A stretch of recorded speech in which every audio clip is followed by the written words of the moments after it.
This is Hidden Killers Week in Review. A look back at the most prolific stories of the week. This is the Hidden Killers podcast with Tony Brueski. Featuring author, psychologist, and daily contributor, Siobhan Scott. Arizona is getting ready for Lori Vallow Daybell as she heads there to face murder conspiracy charges stemming from the killing of her fourth husband, Charles Vallow, and an attempted murder on her niece's ex-husband, Brandon Boudreaux. He actually testified in the trial that took place last year. This new trial coming up, I don't even know what to expect on something like this, or even if it should be taking place. And I'm stating that based on the last time we saw Lori Vallow Daybell in the sentencing hearing, not making any sense at all, talking about being a good mother and the kids are fine and they have new jobs and everything is great. This doesn't seem like someone that is really competent to be standing trial or understanding anything that's going to be happening. And let's just start with that. What are your thoughts on this going forward? Yeah, Lori has left planet Earth. I mean, I think she had, 1 foot off the ground years ago, but clearly at this point, she is not in reality. And so it makes me think that, again, agree with you, is she competent to even stand trial? Does she understand what reality is? She doesn't seem to. And it, again, would be an interesting trial, but it's just, it's another heartbreaking, awful thing. And again, mental illness being the central issue here. It's, to me, I feel like we're almost poking the monkey with a stick at this point. I certainly agree that there should be justice for Charles Vallow, but at the same point, are you getting justice when the person you're seeking to punish doesn't feel a bit of that punishment, thinks that they are doing their intended godly duty and spreading their twisted message to the world?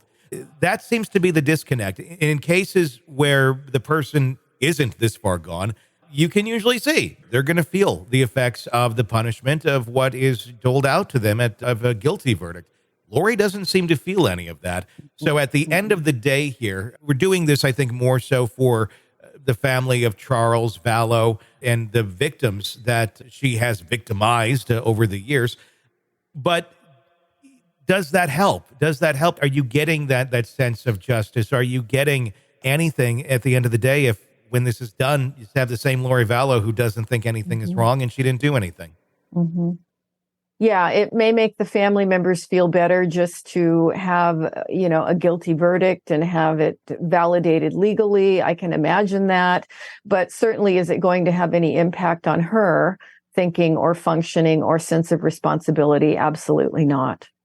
Obviously, they're going to be, I'm assuming, doing some competency checks to make sure she's fit to stand trial. What kind of bar is that for her to be able to stand trial? I know it's one of them being competent to understand, that and participate in your own defense. But I don't know. I mean, I question how just because she could speak aloud, it doesn't necessarily mean that she's competently participating in her own defense. Right. Yeah. And I think it, again, differs depending on the state, and they have different, standards. But clearly the bar for her, it's been pretty low. Can she sit in court? Can she, converse with her attorney and, supposedly work cooperatively? But, if it were up to me, I would probably say I don't think she's competent. Yeah.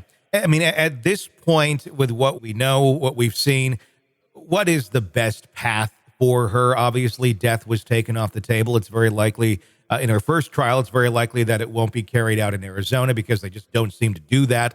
Just getting her behind bars is the right place for her in a jail, is the right place for her in a mental health facility from a humane standpoint. It's easy to say, let's burn the witch at the stake.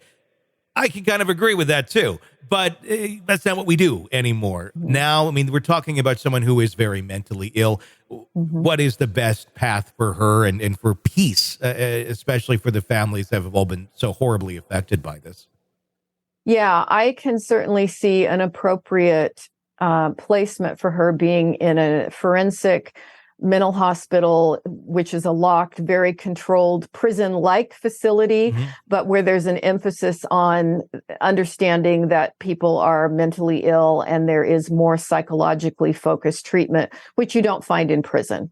And that, to me, again, if I had the power here, I would say I think that would be the appropriate place for her. She should never be free. She should never walk among us. There's not going to be a real fix for her.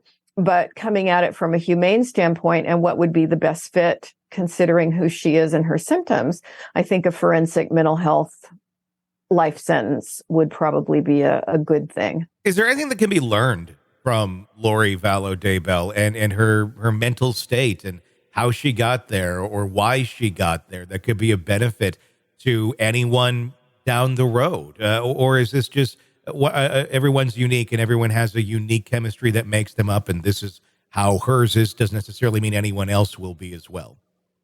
I think one of the big takeaways from this is that when family members notice someone veering into really strange beliefs, they need to pay attention and they need to take it seriously, rather than, oh, she's just a bit eccentric, or, oh, she's always been super religious, or whatever.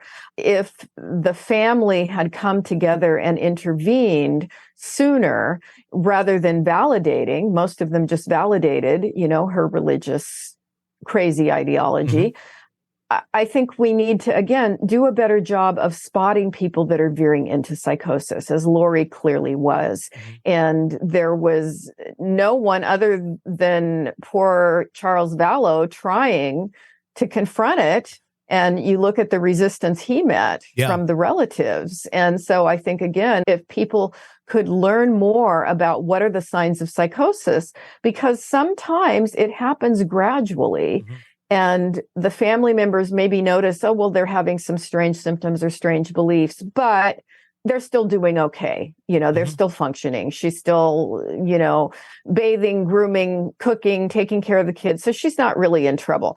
Trouble can be sneaky. It can happen gradually. And I hope people have learned a little bit more about mental illness and how many people can function seemingly okay, very superficially, but these paranoid, crazy beliefs really can become dangerous and build over time.